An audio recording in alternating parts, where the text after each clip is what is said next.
नमस्कार दोस्तों, बेबाक भाषा की ground report Maharashtra election Mumbai में आपका स्वागत है।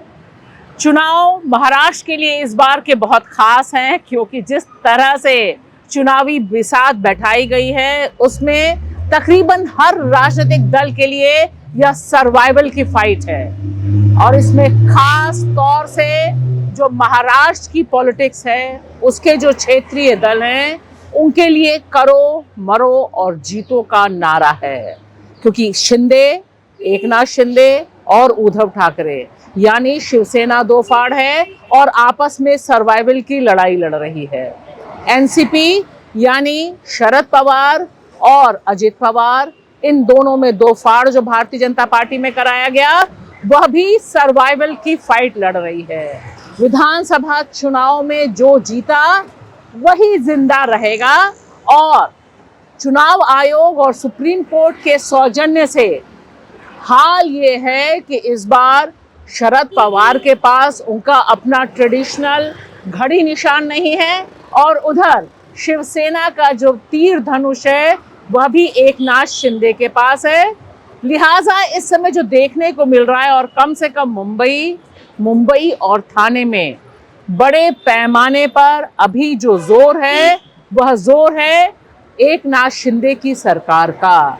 यह पूरा इलाका, कम से कम महाराष्ट्र की जो राजधानी है वहां पर बड़े पैमाने पर जिस तरह से प्रधानमंत्री नरेंद्र मोदी ने साइडलाइन किया एकनाथ शिंदे को, यहाँ पर आपको जितने पोस्टर दिखाई देंगे बीजेपी के उसमें यहाँ के मुख्यमंत्री एकनाथ शिंदे नहीं दिखाई देते, वहां पर देवेंद्र फडणवीस दिखाई देते हैं। लेकिन महाराष्ट्र का यह इलाका, मुंबई वाला इलाका हो, ठाणे वाला इलाका हो, आसपास वाला इलाका हो, अर्बन सिटीज में एकनाथ शिंदे पुराना काम रहा है, खास तौर से ठाणे में, और उनके पास जो ट्रम्प कार्ड है जिसके आधार पर उनको और उनके समर्थकों को लग रहा है कि वह वापस सरकार में आ जाएंगे, वह ट्रम्प कार्ड है लड़की बहन योजना जो है। इसके तहत जिस तरह से पैसा बांटा गया है, दिवाली बोनस दिया गया है, 7,500 रुपए तक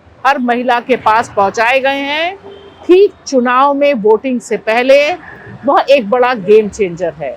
महाराष्ट्र में तो अभी लाड़की बहन के ऊपर ही वोट मांग रहे हैं, मगर जितना महंगाई हो गए है उसके बारे में भी सोचो।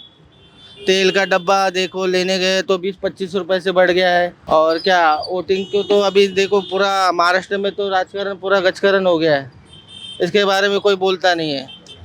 अभी जो वोटिंग मांग रहे हैं, जो मुद्दे रोड सड़क बेड़क, इस पे तो कोई उठाते नहीं है। सिर्फ अभी तो मैं ऐड देख रहा हूँ, अब भी टीवी देख के आया, इतना टीवी ऑन किया तो इतना ऐड धनुष्यबान इसका उसका बीजेपी का, इससे कुछ मतलब नहीं रहता। लोगों को रोजगार चाहिए। जो ग्राउंड लेवल पे काम करता है, झुग्गी झोपड़ी में जाता है, वो काम करता है, मेहनत करेगा तो उसका फल मिलता है, बराबर है।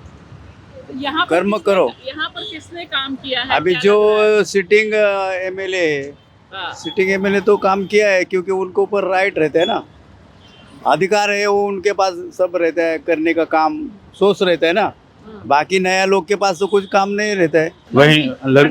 हाँ वही योजना, तो उसमें आपके घर में भी लोगों को मिला है? हमारे घर में तो नहीं, मतलब बहुत दूसरी पब्लिक को भी फायदा है ना मैडम। अच्छा, आपको क्या क्या फायदा होगा? हमको तो अभी देखो ये अपना सब काम चल रहा है, वही फायदा ही है अपना। हमारा भी काम चल रहा है उनके वजह से आगे। जब बटेंगे कटेंगे वाला मामला है और योगी जी कह रहे हैं कि भाई नहीं, हमें मुसलमान नहीं चाहिए, सामान खरीदते समय भी मुसलमान से मत खरीदो।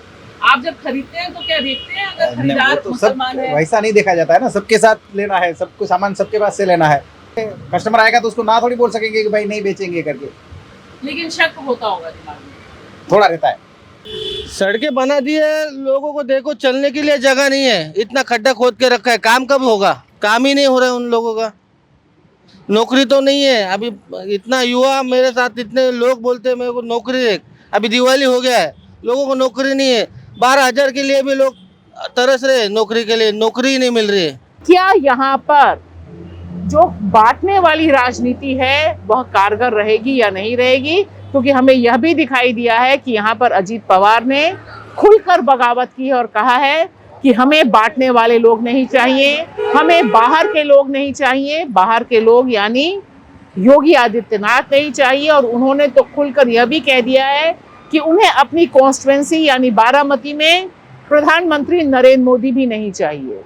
यह सारा दृश्य अपने आप में बहुत दिलचस्प है।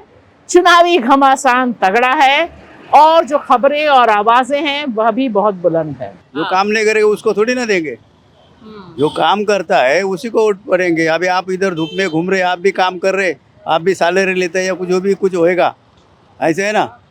मेहनत करेगा तो मेहनत का फल तो मिलना ही है। तो मेहनत तो दोनों ही कर रहे हैं ना, विपक्ष भी तो मेहनत कर ही रहा है। वो कह रहा है कि भाई सरकार चुरा ली थी। ऐसा देखो बड़ी बड़ी लोग की बात है। आप क्या मुसलमानों के साथ आपकी दोस्ती उठना बैठना नहीं होता है? होता है ना मैडम, व्यापार करते हैं या नहीं करते हैं ना मैडम, सबके साथ करते हैं मैडम। ये दुश्मन, ऐसा कौन बोला दुश्मन है? सबके साथ दोस्ती रखना पड़ता है मैडम। वो तो मुझे लगता है इस बार रोजगार, नौकरी, इसके बारे में इलेक्शन होगा, ना कि ये इसके बारे में होगा। धर्म वाला नहीं चलेगा इस बार। सिर्फ नौकरी, सड़क, अपना जो नौकरी है, जो बेरोजगारी, इसके ऊपर ही इस बार वोटिंग होगा, ना कि इस पे ऊपर होगा। धर्म के ऊपर कुछ भी नहीं होगा। ये मोदी जी की वजह से आप पसंद करते हैं शिंदे जी को या शिंदे जी की? नहीं, उनके काम की वजह से मैडम, उनके काम की वजह से। हम ऐसे तो गुजरात के हैं, मोदी जी की वजह से ही पसंद करते हैं। देखो हिंदू मुसलमान कुछ नहीं, अब ये अपन किसी को छेड़ेंगे तो सामने से अपने को रिप्लाई आएगा।